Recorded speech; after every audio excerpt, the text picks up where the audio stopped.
पूर्व द्रुतगती महामार्गावरील तीन हातनाका भागात एका धावत्या कारनं अचानक पेट घेतल्याचा प्रकार बुधवारी सकाळी उघडकीस आला।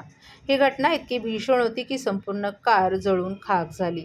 पूर्व द्रुतगती महामार्ग हा ठाणे मुंबई शहरातील वाहतुकीसाठी अत्यंत महत्त्वाचा आहे।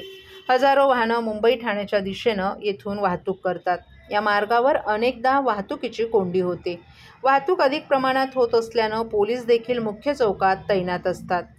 पूर्व द्रुतगती महामार्गावरून कार चालक मुंबईहून ठाण्याच्या दिशेनं वाहतूक करत होता। त्याची कार महामार्गावरील तीन हातनाका सिग्नल परिसरात आज सकाळी 8:30 वाजण्याच्या सुमारास आली असता कारनं अचानक पेट घेतला। या घटनेची माहिती वाहतूक पोलिसांना मिळाल्यानंतर त्यांनी याची माहिती ठाणे महापालिकेचे आपत्ती व्यवस्थापन विभाग, नौपाडा पोलीस, अग्निशमन दलाच्या जवानांना दिली।